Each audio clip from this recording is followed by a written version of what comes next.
Olá, queridas irmãs, queridos irmãos, amigos e amigas. Como é maravilhoso poder nos encontrarmos novamente para estudarmos as Escrituras.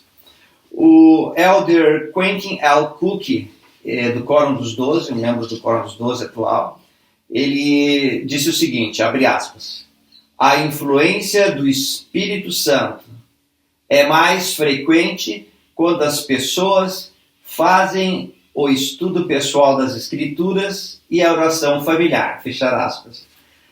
E então, à medida que nós estudamos as Escrituras, sentimos mais a influência do Espírito Santo. O presidente Nelson, profeta do Senhor, ele também disse que boas informações trazem boas revelações. Então, quando nós estudamos as Escrituras e conhecemos mais sobre nosso Salvador, Jesus Cristo, recebemos mais abundantemente em nossa vida a influência do Espírito Santo. E eu estava ponderando, eu tenho recebido relatos assim, de vários ex-alunos, né, de 26, 17, 8 anos atrás, alguns alunos até recentes, de 2 anos atrás, alunos da escola dominical agora, né? E eu fico tão feliz de encontrá-los. Lembrei de Alma e os filhos de Amon, que se encontraram depois daquela missão de cerca de 14 anos dos filhos de Mosia entre os lamanitas. E Alma registra que o que mais o agradou é que eles ainda eram seus irmãos em Cristo. E diz a Escritura em Alma 17, no versículo 2, que eles haviam se dedicado bastante ao estudo das Escrituras. E então eles eram cheios do Espírito Santo. A todos vocês que já tive a oportunidade e honra de estarmos juntos, seja no Instituto ou nas reuniões da igreja, muitos amigos, tem sido uma alegria poder nos encontrar novamente. E eu oro ao Senhor que de alguma forma estas aulas possam estar te ajudando a se aproximar do Salvador Jesus Cristo e sentir a companhia do Espírito Santo na tua vida, tá bom? Bem, o estudo de hoje nós vamos estudar Doutrina e Convênios 72. Um grupo de irmãos haviam se reunido para aprender seus deveres e serem edificados. E então isso ocorreu no dia 4 de dezembro de 1831. E durante esta reunião, Deus recebeu 2 revelações, que se encontram na seção 72. Dos versículos 1 até o 8 é uma revelação, e do 9 em diante é outra revelação, recebidas no mesmo dia. Vamos começar, então? Hoje eu tinha pensado assim, você talvez, olha, vamos aprender sobre o chamado de um bispo. Mas em determinado momento desta pequena mensagem, ela se tornará muito, muito pessoal para cada um de nós. Vamos começar no versículo 1. Escutai e dai ouvidos à voz do Senhor, ó vós que vos reunistes, que sois os sumos sacerdotes de minha igreja, e a quem foram dados o reino e o poder. Interessante, né? O Senhor restaura seu evangelho novamente entre nós e seu reino está novamente sobre a terra e o poder dos céus é dado novamente aos homens. O poder do sacerdócio para unir famílias para toda a eternidade, o poder para edificar o reino de Deus na terra está entre nós novamente, meus amigos, minhas amigas. Vamos continuar no versículo 2. Antes de continuar, deixa eu só fazer uma pergunta. Você já sentiu o poder de Deus na sua vida? Eu vou refazer a pergunta de outra forma. Você já sentiu o amor de Deus na tua vida? Pensa aí. Cada vez que você sente na tua vida o amor de Deus, cada vez que você sente a influência do Espírito Santo, você recebe e reconhece, espero, este poder dos céus que chega até nós. Muito bem. No versículo 2 fala assim: pois em verdade assim diz o Senhor, é-me conveniente que se designe para vós ou dentre vós um bispo para a igreja desta parte da minha vinha, desta parte da vinha do Senhor. Uma coisa interessante é que em fevereiro, 4 de fevereiro de 1831, Eduard Patrick, ele tinha sido chamado como bispo da igreja. E ele então, isso foi lá em Kirtland, e ele foi em viagem para o Missouri, lá em Sião, no condado de Jackson, Independência. E ali o Senhor deu uma nova revelação que ele deveria permanecer lá. Então ele fez com que a família fosse para lá. Agora, o Senhor já havia prometido que outros bispos seriam chamados. E hoje o Senhor está dizendo que precisa ser chamado um outro bispo para ficar na região de Kirtland, de Hiram, aquela região toda, lá em Ohio. Versículo 3. Em verdade, nisto procedeste sabiamente, pois o Senhor requer que todo mordomo preste contas de sua mordomia, tanto nesta vida como na eternidade. Então, todo mordomo terá que prestar contas ao Senhor. E eu havia comentado no início que em determinado momento da aula ela não seria mais sobre o chamado de um novo bispo, mas algo muito pessoal. E eu encontrei uma citação do elder Joseph B. Wirtley. O elder Wirtley, um apóstolo do Senhor, ele viveu entre os anos de 1917 até 2008, membro do Quórum dos 12. Os apóstolos, os seus colegas do Quórum dos 12, referiam-se a ele como um homem de muito amor. Ele tinha esse dom de amar as pessoas. E ele ensinou-nos sobre prestar contas, sobre nossas mordomias. E talvez você esteja pensando, mas irmão André, eu não sou um bispo. Talvez você esteja dizendo, mas eu não tenho nenhum chamado formal na igreja. Né? Mas olha só o que o elder Whitley ensinou para nós. Abre aspas. Todos vocês têm um chamado eterno do qual nenhuma autoridade na igreja pode desobrigá-lo. É um chamado que lhes foi dado pelo próprio Pai Celestial. Com relação a esse chamado eterno, como acontece com todos os outros chamados, você tem uma mordomia. Essa, que é a maior de todas as mordomias, é a gloriosa responsabilidade que seu Pai Celestial lhes deu de zelar e cuidar de sua própria vida, sua própria alma.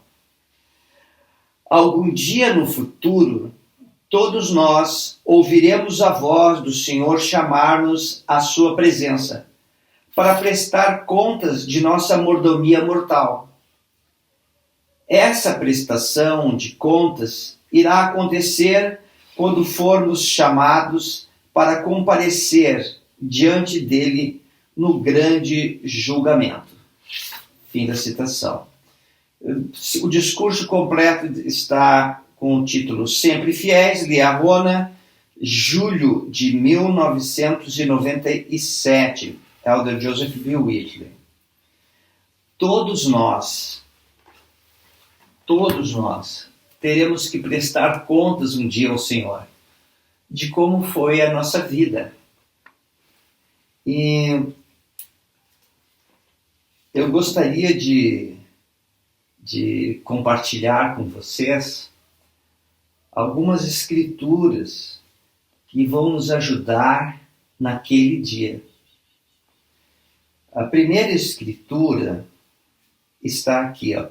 Então imagina só, um dia, todos nós, eu, você, todos nós, nos apresentaremos diante de nosso Pai Celestial. Imagina então você chegando neste dia para dar um relato da tua vida. Neste dia, o Senhor vai poder nos avaliar para ver como foi a nossa experiência na mortalidade. Lembra que na existência pré-mortal, aceitamos o plano de salvação, nos alegramos, nos regozijamos de poder nascer nessa terra, receber um corpo, exercitar nosso arbítrio e podermos crescer em retidão e verdade e nos apresentarmos diante de nosso Pai Celestial com sucesso, como pessoas vitoriosas, desejosas de retornar ao lar celestial. E isso vai acontecer para todos, não se preocupe. Então, tem muitas escrituras que nós poderíamos compartilhar, tá bom? Mas eu quero compartilhar somente duas neste momento. A primeira está ali em Mateus 6:33. Ela também se encontra em 3 Nef 12. Já confundi aqui, desculpe, vamos voltar. Eu já estava querendo falar, sede vós, pois, perfeitos, como eu e vosso Pai Celestial é perfeito, né? 3 Nef 12:48. Então, já fugi aqui, desculpe. Vou voltar para essa aqui, tá bom? Vamos lá, Mateus 6:33. Mas buscai primeiro o reino de Deus e a sua justiça, e todas essas coisas vos serão acrescentadas. Então, naquela época, os apóstolos deixaram tudo, seu trabalho, para se dedicar ao reino de Deus, durante o ministério mortal do Salvador Jesus Cristo. E o Senhor aqui está dizendo, olha, busca primeiro o reino de Deus. Todas as outras coisas serão acrescentadas. Então, imagina você chegando lá, naquele grande julgamento, naquele maravilhoso julgamento, agradável tribunal de Jeová, que nem fala lá o anjo Moroni, né? E você se apresentar lá e você ser daquela pessoa que buscou o primeiro reino de Deus na terra. Acho que você vai ganhar alguns pontos, né? Então esse é o primeiro. A segunda, por que eu estou falando isso? Essa escritura na minha juventude, os primeiros anos que fui membro da igreja, lá eu tinha 18 anos, aqueles primeiros 4, 5 anos, essa escritura ela fervia dentro de mim. E quando eu conheci o reino, eu procurei, como até hoje, me dedicar ao reino. Me dedicar a edificar Sião em nossos dias. A ajudar a proclamar seu evangelho. A viver o evangelho. E essa escritura fez muita diferença na minha vida, porque eu sabia que se eu me dedicasse na edificação do reino de Deus, se buscasse Deus em primeiro lugar, tudo seria acrescentado. E hoje eu vejo assim como o Senhor tem me abençoado, como nosso Pai Celestial Jesus Cristo são bons para eu, o irmão André e minha família, assim como Ele é bom para você. Eu reconheço isso, eu reconheço a mão do Senhor. Reconheço que esta escritura, buscar primeiro o reino de Deus, fez muita diferença e tem feito na minha vida. A segunda escritura, ela está em Marcos 8, no versículo 35. E aqui há uma chave, eu considero uma chave muito especial, para você descobrir a pessoa maravilhosa que você é. Para descobrir o filho, a filha, que é amada por nosso Pai Celestial. E é uma chave extraordinária. Diz assim, no versículo 35. Então, só revisando, Marcos 8, 35. Porque qualquer que quiser salvar a sua vida, perdê-la-á. Mas qualquer que perder a sua vida por causa de mim e do Evangelho, esse a salvará. Percebe? Você observa que às vezes você costuma ouvir através do púlpito um missionário numa mensagem, num discurso, falando de sua missão, dizendo, estes foram os 2 melhores anos da minha vida. Já ouviram isso muitas vezes? Porque para aquele jovem missionário retornado, aqueles anos de missão foram tão extraordinários? Porque Ele esqueceu dele, esqueceu de si mesmo, perdeu sua vida, se dedicou à edificação do reino. E ao fazer isso, ao esquecer de si mesmo, ele acabou se encontrando a pessoa extraordinária que ele é, ou ela. Muito bem. Então, como fazer isso se você não está numa missão nesse momento? Na verdade, todos estamos na missão da mortalidade, mas imagine você no seu lar. Como posso perder minha vida por amor do Evangelho? É vivendo o Evangelho no lar a cada dia. É perdendo o seu tempo no estudo das Escrituras. Não preciso estudar o dia inteiro, mas alguns minutos todo dia. É perder seu tempo orando. É perder seu tempo sendo um bom pai, uma boa mãe, ou um bom filho ou filha.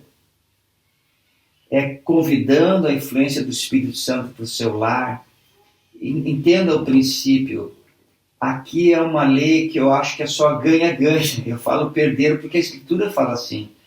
Perder a sua vida. Então, quando você busca o reino de Deus em primeiro lugar, quando você esquece de você mesmo, se dedica à edificação do reino no teu próprio lar, na tua própria vida, você começa a realizar coisas que nosso Pai Celestial e Jesus Cristo quer que você faça. Você guarda os mandamentos, você busca a inspiração dos céus que chega até você, compreende? E é nesse processo de uma vida toda, fará com que você descubra quão especial você é. Essas são duas escrituras que eu compartilho com você hoje. E eu tenho usado na minha vida e eu quero reconhecer aqui que dá certo, que é correto. São duas escrituras chaves. Você pode encontrar outras escrituras e viver o princípio. E assim você vai deixando de fazer a tua vontade, vai perdendo a tua vida para fazer a vontade de Deus. E ao fazer isso, você acaba descobrindo a pessoa extraordinária que você é. Muito bem. Vamos continuar aqui. No versículo 4. Pois o que nesta vida for fiel, só para lembrar, estamos em Doutrina e Convênio 72, versículo 4. Pois o que nesta vida for fiel e prudente será considerado digno de herdar as mansões preparadas para ele por meu Pai. Em verdade vos digo, ó élderes de minha igreja, nesta parte de minha vinda, prestarão contas de sua mordomia ao bispo que por mim será designado nesta parte de minha vinda. Registrar-se-ão estas coisas para serem entregues ao bispo de Sião.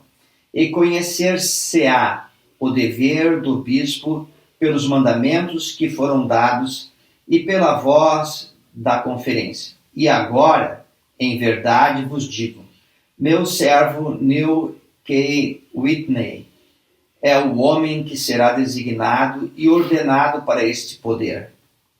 Esta é a vontade do Senhor vosso Deus, vosso Redentor, assim seja. Amém.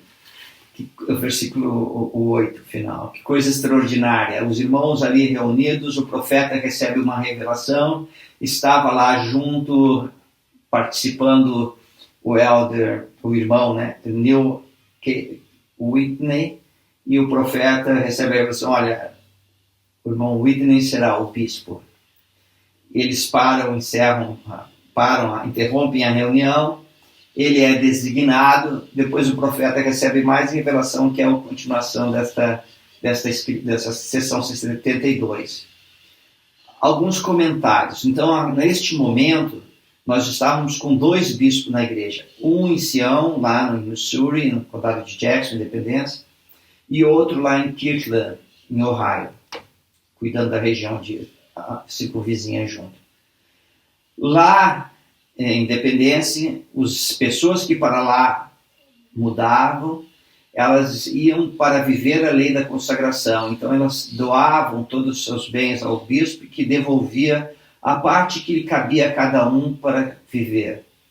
E lá em Kirtland, algumas pessoas já viviam a lei da consagração, então faziam as doações e recebiam a porção para viver. E o excedente ia compartilhado com os outros e pobres, enfim. Algo muito importante, aqueles bispos não eram como os bispos de nossa ala. O bispo Eduardo Patrice, que era o primeiro bispo, ele era o bispo presidente hoje. E o bispo Whitney, lá de Kirtland, ele era subordinado a este bispo, ele prestava contas. Posteriormente, nos nossos dias, nós temos os bispos em todas as alas. Naquela época não era assim, tá bom? Lembra, o evangelho estava sendo restaurado, a organização da igreja estava crescendo aos poucos à medida que os membros iam amadurecendo e crescendo em número. Hoje nós temos bispos em todas as nossas alas. Muito bem. E nos ramos temos presidente de ramo, que faz o mesmo papel do bispo. Uma coisa muito importante sobre o irmão Neil Whitney eram os sentimentos que ele teve ao receber ali o chamado de bispo. O seu neto, o neto do bispo Whitney, o elder Orson F. Whitney, que viveu entre 1855 e 1931, que foi um membro do Quórum dos Doze, ele relatou quais eram os sentimentos do seu avô com o chamado de bispo. Abre aspas. A ideia de assumir tamanha responsabilidade, o ofício de bispo, foi quase maior que a capacidade dele de suportar. Embora poucos homens tivessem dons naturais à altura dele para essa posição quanto ele ainda assim não acreditava em sua capacidade e se sentia incapaz de aceitar essa sagrada confiança. Perplexo, ele recorreu ao profeta. Não consigo me ver como um bispo, irmão Joseph, mas se disser que é a vontade do Senhor, eu tentarei. Você não precisa acreditar em minhas palavras apenas, respondeu gentilmente o profeta. Vá você mesmo e pergunte ao Pai. Neil decidiu fazer o que o profeta lhe aconselhara. Sua oração sincera e humilde foi respondida. No silêncio da noite e na solidão de seu quarto, ouviu a voz do céu dizer: Tua força está em mim. Poucas e simples foram as palavras, porém de grande significado. Suas dúvidas se desvaneceram como orvalho ante a aurora. Imediatamente procurou o profeta, disse-lhe que estava satisfeito e pronto para aceitar o ofício para o qual tinha sido chamado. Fim da citação. Que coisa maravilhosa, né? É ouvir a voz de Deus. Tua força está em mim. Eu presto meu testemunho pessoal, que eu sei que Deus fala a nós de uma forma audível, que podemos entender. Na verdade,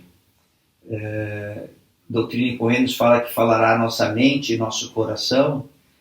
Essa experiência do bispo Whitney foi que o Senhor falou à mente dele. Ele não ouviu com seus ouvidos naturais, mas era uma voz audível ao seu espírito, tão clara.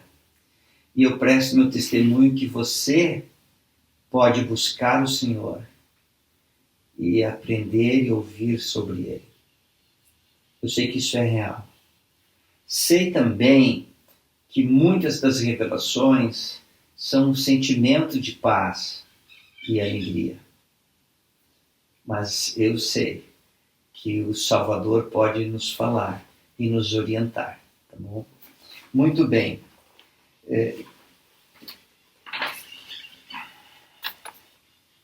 Continuando aqui na seção 72, bom, já falei, né?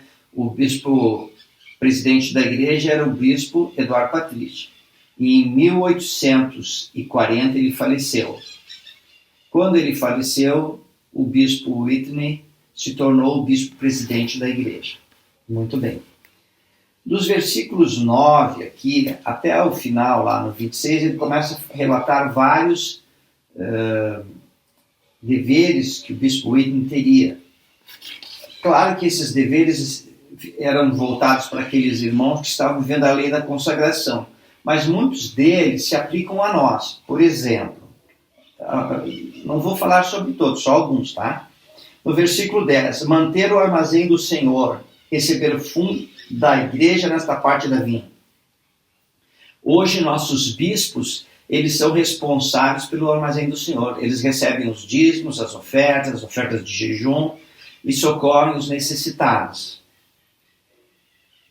No 11, receber o relatório dos elders como antes foi mandado. No 19, e agora em verdade vos digo, que todo elder que prestar contas ao bispo da igreja nesta parte da vinha. Então, algo que nós temos é prestar contas ao bispo. Então, nos nossos chamados, nas designações, nossos deveres que nós temos. No versículo 17, o certificado do juiz ou bispo. Então, quando um membro saía lá de Kirtland e ia lá para a Independência, 1.500 quilômetros, ele levava um certificado do bispo, que era o juiz.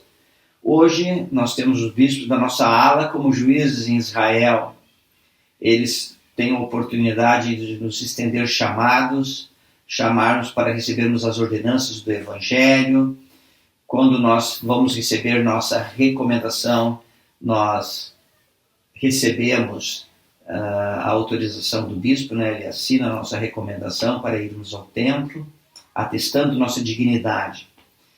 O bispo de hoje, nas nossas alas, são homens muito especiais. Eu quero prestar meu testemunho do chamado de bispo, do chamado de um presidente de ramo.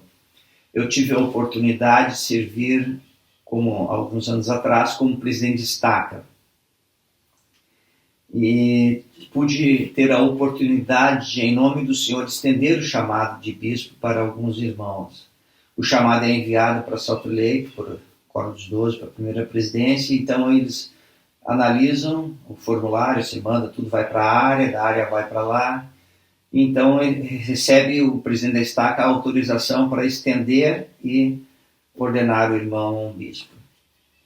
E isso acontece nas nossas alas. Eu presto meu testemunho que não há dúvidas quanto ao chamado de um bispo. Como o bispo Whitney foi chamado por revelação naquele dia, assim os bispos de nossa ala também são chamados hoje. Presto o meu testemunho desse chamado sagrado. Eu tive a oportunidade, a revelação é tão clara, irmãos, que não há dúvida. Não há dúvida quanto à pessoa que deve ser chamada. Porque essa vem uma revelação dos céus, vem de nosso Pai Celestial, Jesus Cristo. E eu tive a oportunidade de vivenciar isso e estender o chamado a vários irmãos durante o período que pude servir como presidente de estaca. Hoje eu estou aqui na minha ala, a ala Itatiba, sirvo como presidente do coro, não tenho essas responsabilidades. Eu nunca teria a revelação para chamar um bispo.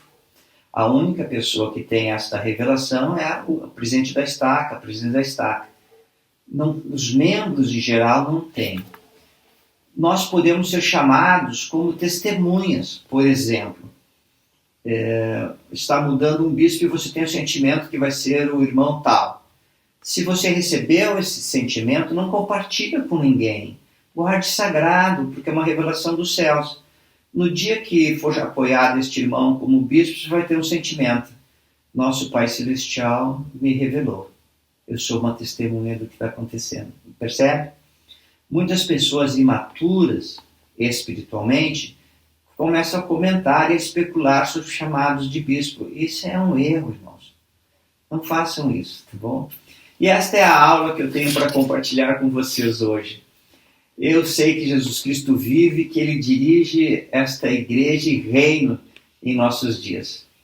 E sou muito abençoado por fazer parte dela e, junto com você, edificarmos o reino. Eu deixo essa aula em nome de Jesus Cristo. Amém. Tchau, irmãs, tchau, irmãos, jovens, crianças. Um tchau bem gostoso, tá bom? Fiquem firmes, continuem vivendo o Evangelho. O Evangelho é verdadeiro, é real. Tchau.